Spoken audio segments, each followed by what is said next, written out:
February 23rd, 1945, 14:30 hours. No. 1 Mechanical Transport Training Center, Camberley, Surrey, England. Second subaltern, Elizabeth Windsor, lay beneath a 3-ton Bedford military truck, her hands black with axle grease, her face smudged with oil, her khaki uniform stained beyond anything Palace Laundry had ever confronted. Around her, 20 other young women from the Women's Auxiliary Territorial Service worked on various vehicles, changing spark plugs, replacing brake drums, adjusting carburetors. The garage smelled of motor oil, metal, and the particular blend of sweat and determination that characterized Britain's total war effort. But Elizabeth wasn't just another ATS mechanic in training. She was second in line to the British throne. Her father was King George VI. In a few years, though nobody knew it yet, she would become Queen Elizabeth II, ruling for 70 years, and becoming one of history's most recognized figures. But right now in February 1945, she was just 230873 second subaltern Elizabeth Windsor, struggling to remove a particularly stubborn differential bolt, while her training sergeant, a woman who'd worked in a Birmingham motor factory before the war, shouted instructions that made no allowances for royal blood. "Windsor, that bolt needs the 3/4 wrench, not the half. If you strip those threads, you'll be here until midnight getting it sorted." Elizabeth grabbed the correct wrench and applied force, finally feeling the bolt give. Small victory, but genuine satisfaction. She'd done it herself, with her own hands, using skills she'd learned through weeks of training that treated her exactly like every other recruit. This shouldn't have been possible. Royal protocol dictated that princesses didn't get their hands dirty.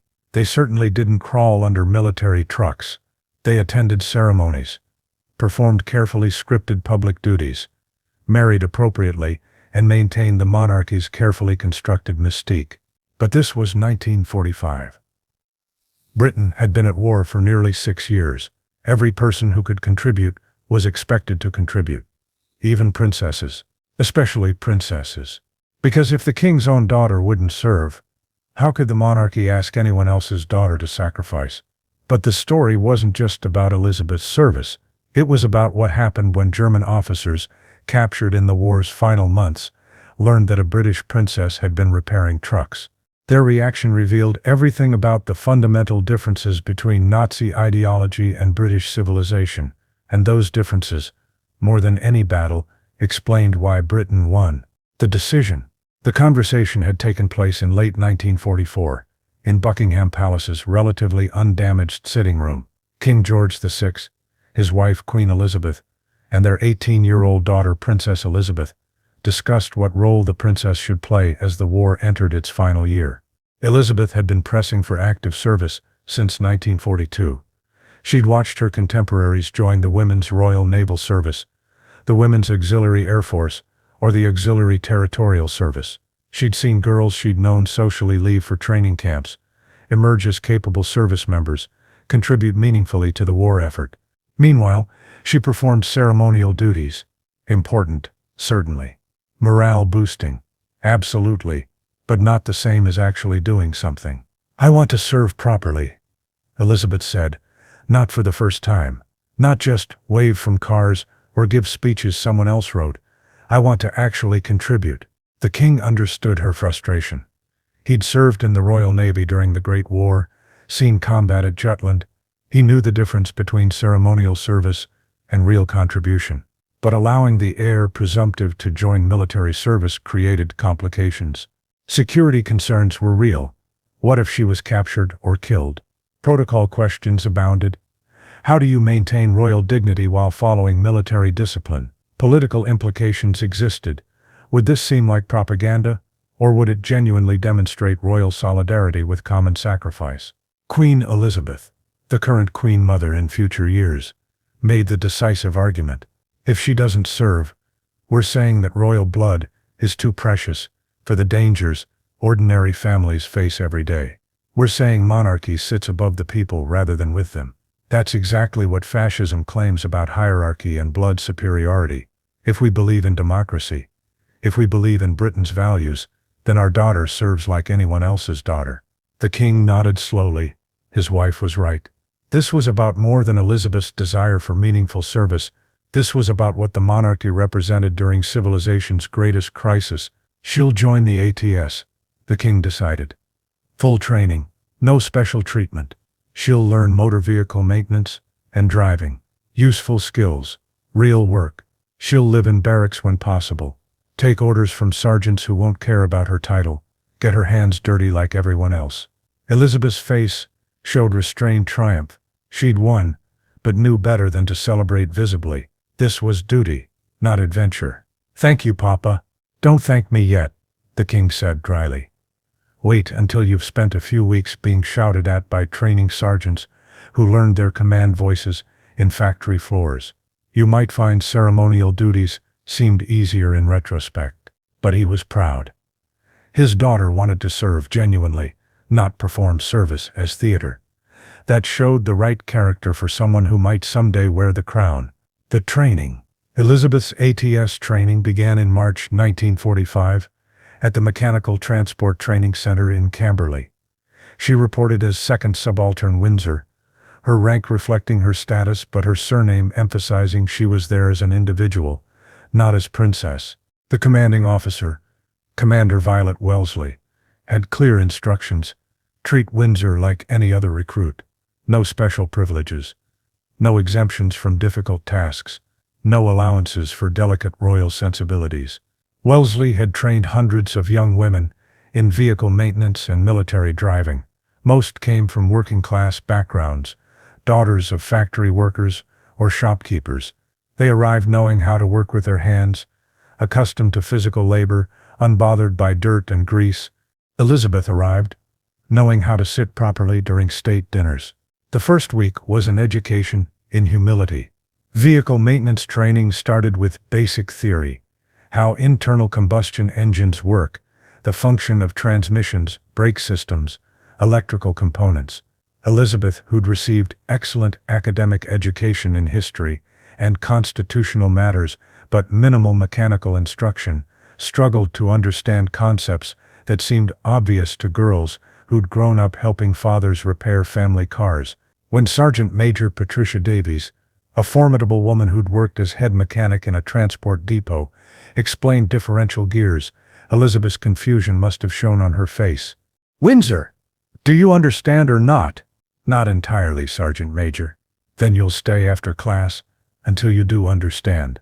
We're not sending drivers out who can't maintain their vehicles properly. Understood?" "Yes, Sergeant Major." "No, Your Royal Highness. No deference. Just military discipline, applied equally."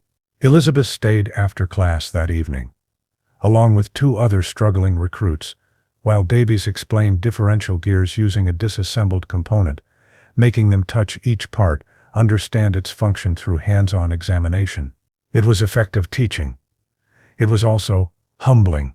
The future Queen of England sat in a classroom, covered in grease, learning from a working-class woman whose expertise in this domain vastly exceeded anything Elizabeth had ever known.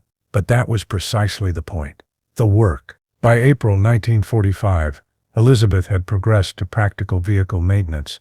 The training involved systematic work through every component: engines, transmissions, brakes, electrical systems, suspension, steering.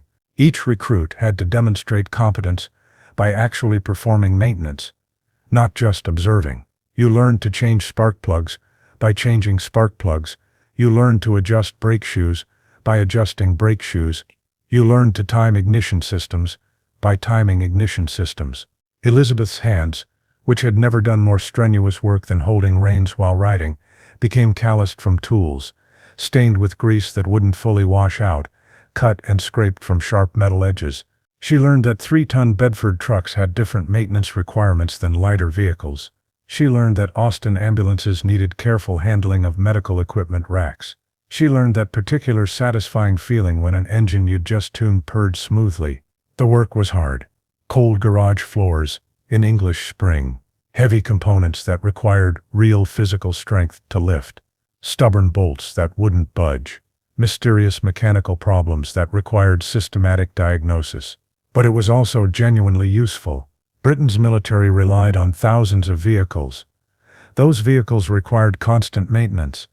Every competent mechanic freed male personnel for combat duties or allowed more vehicles to remain operational. Elizabeth's service wasn't ceremonial. It was actual contribution to actual capability. One afternoon, she was assigned to diagnose why a truck wouldn't start. She worked through the checklist systematically: fuel supply adequate, spark plugs firing, timing correct, battery charged. Eventually, she traced the problem to a corroded ground wire in the electrical system. 20 minutes with wire brush and wrench, and the engine started perfectly. Sergeant Davies, supervising, nodded approval. Good work, Windsor. Proper diagnosis, proper repair. That's a vehicle back in service because you knew what you were doing. The praise was matter-of-fact, professional acknowledgement of competent work, but it meant more to Elizabeth than any elaborate royal tribute could have. She'd actually done something useful. The German reaction. The story would have remained a relatively minor footnote.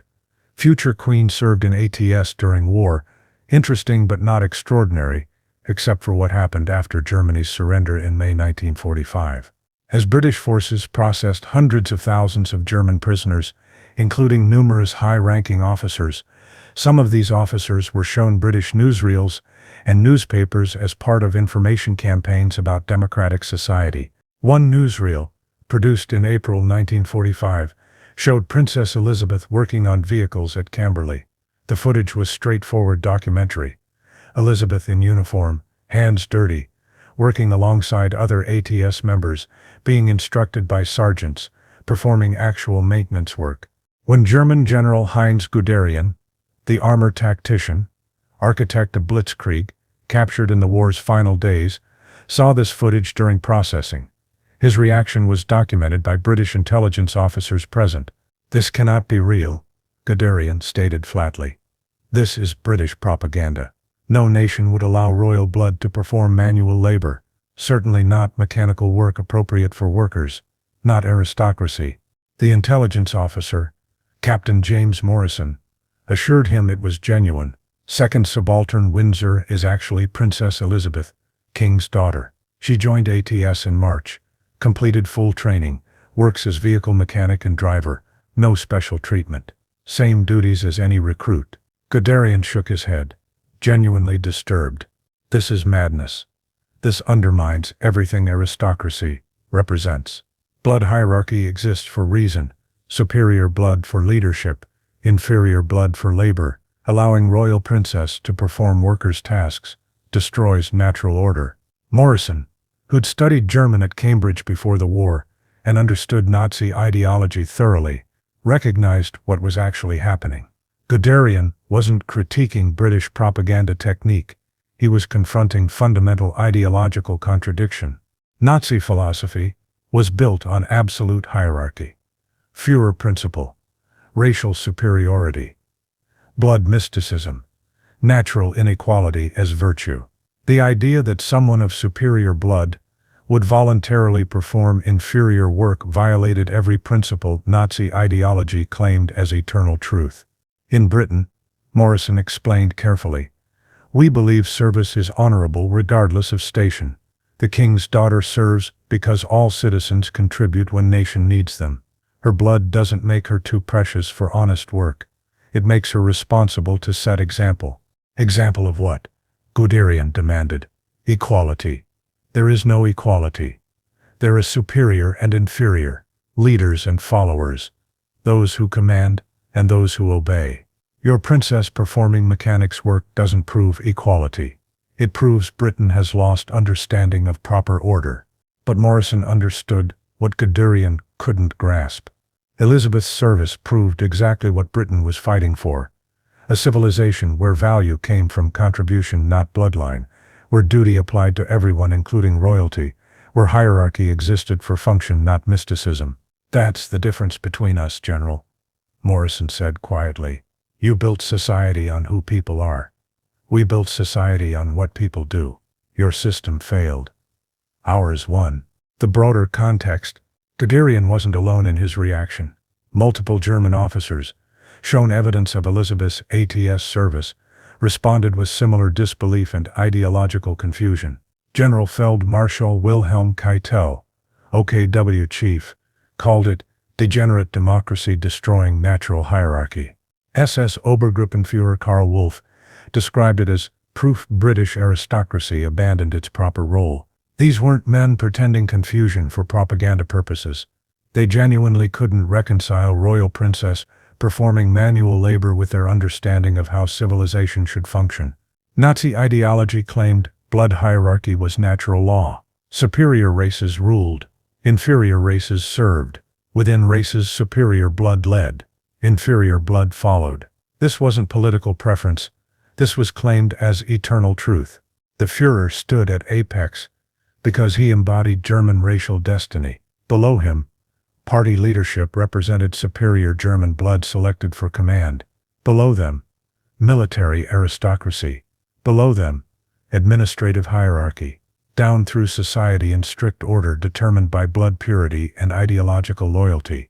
In this system, a princess performing mechanics work was spiritual abomination. It suggested blood hierarchy wasn't natural. It implied that royal and worker were equal in essential worth. It demonstrated that civilization could function, could win total war while rejecting blood mysticism. The implications terrified them more than military defeat. Military defeat was comprehensible. Germany had been outproduced, outmanned, outgeneraled. That could happen to any nation through strategic mistakes or resource disadvantages. But ideological defeat was existential. If Nazi blood hierarchy wasn't eternal truth, if civilization could thrive while rejecting it, then everything they'd built was arbitrary cruelty rather than natural order. Elizabeth's greasy hands undermined their entire worldview more effectively than any military victory. The British perspective. British leadership understood the propaganda value of Elizabeth's service, but that wasn't why she served. She served because British democracy required it. If monarchy asked families to sacrifice children, monarchy must demonstrate willingness to sacrifice its own. King George VI, in conversation with Prime Minister Churchill in May 1945, after Germany's surrender, discussed the symbolism. The German general's reaction confirmed something important. The king said, "They built system on belief that blood determines worth. We built system on belief that worth determines standing. Their system produced war and atrocity. Ours produced ordinary people doing extraordinary things, including my daughter repairing trucks because trucks needed repairing." Churchill, whose aristocratic background hadn't prevented him from understanding democracy's strength, nodded. "Your Majesty, your daughter's service accomplished more than mechanical maintenance. She demonstrated that British monarchy survives not by claiming superiority over subjects, but by sharing their burdens. The Germans never understood that strength comes from willing service, not enforced hierarchy. That's why we won." The conversation wasn't public, but it captured essential truth. Britain won World War II partly through industrial capacity and strategic advantage, but it also won through social cohesion that Nazi Germany couldn't match. When British royalty served alongside common citizens, it reinforced social contract. When Nazi leadership claimed biological superiority, it created resentment and brittleness. Elizabeth's service wasn't just good propaganda, it was demonstration of functional democracy that totalitarianism couldn't replicate. The technical competence. One aspect of Elizabeth's service that particularly offended German sensibilities was her genuine technical competence. By war's end, she'd qualified as driver and mechanic. She could diagnose common vehicle problems, perform standard maintenance, drive various military vehicles in difficult conditions. These weren't token qualifications handed out for royal PR. They were genuine certifications earned through actual work, tested by practical examinations, verified by military standards. Training Sergeant Davies, interviewed decades later, confirmed, "Windsor was competent mechanic. Not the best I trained. Some girls had years of experience before joining. But competent, she could diagnose problems, perform repairs, maintain vehicles properly. That's what mattered." For German officers raised on Führer principle and blood hierarchy, this was incomprehensible. In their worldview, a princess might theoretically observe mechanical work, might graciously thank workers for their service, might perhaps symbolically touch a clean tool during propaganda photo, but actually learning mechanical work, actually performing maintenance, actually qualifying through same standards as common workers, that violated natural order. It suggested that intelligence, aptitude, and training mattered more than bloodline. It implied that superior blood didn't automatically confer superior capability. It demonstrated that hierarchy based on function, rather than mysticism, could work. SS Obergruppenführer Ernst Kaltenbrunner shown footage of Elizabeth changing a truck tire during a training exercise, reportedly laughed, not with amusement, but with uncomfortable recognition that British approach was working despite violating everything Nazi ideology claimed was necessary. They have princess doing workers' labor, and they win the war, he said bitterly. We have perfect hierarchy, proper blood order, Führer principle, and we lose everything. Perhaps natural order isn't what we believed. That admission, from a true believer in Nazi ideology, revealed the propaganda defeat Elizabeth's service inflicted, the lasting impact. Elizabeth's ATS service lasted only a few months before Germany's surrender. She joined in March 1945, qualified by May, continued some service through summer as demobilization processed. But the impact lasted far beyond those months. Post-war, as British society rebuilt, the memory of Princess Elizabeth repairing trucks reinforced democratic social contract. If future queen hadn't been too precious for manual labor during crisis, then no work was beneath anyone's dignity, and all honest contribution deserved respect. When Elizabeth became queen in 1952, her war service added authority. She'd served. She understood work's reality. She'd been subject to discipline, learned from working-class instructors, proven competence through practical examination. This wasn't theoretical understanding of subjects' lives. This was direct experience of service, effort, subordination to duty over privilege. German veterans, reflecting decades later, acknowledged the impact. Hans Schmidt, former Wehrmacht officer who'd seen Elizabeth ATS footage during captivity, we were told blood hierarchy was natural law, that aristocracy commanded because breeding made them superior. Then British show us their future queen repairing trucks, taking orders from sergeants, working alongside common girls. It broke something in our indoctrination. Maybe hierarchy wasn't natural. Maybe it was just system Germans chose, and British chose different system, and British system won. The closing. Camberley, June 1945. Elizabeth's final day at the training center before returning to full royal duties. Sergeant Major Davies, who'd trained her, offered final assessment.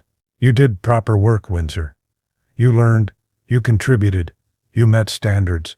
You'll remember that. Yes, Sergeant Major, thank you. No elaborate ceremony. No speeches about royal service. Just professional acknowledgement that the job was done properly.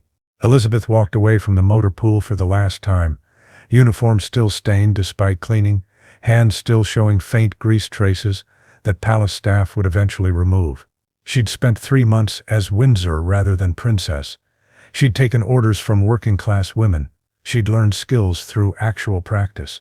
She'd contributed genuinely to Britain's war effort. And in doing so, she'd demonstrated something that confused and frightened Germany's captured leadership, that democracy worked not despite treating princess as common soldier, but precisely because it treated princess as common soldier. The grease under her fingernails represented civilization's answer to fascism's blood mysticism.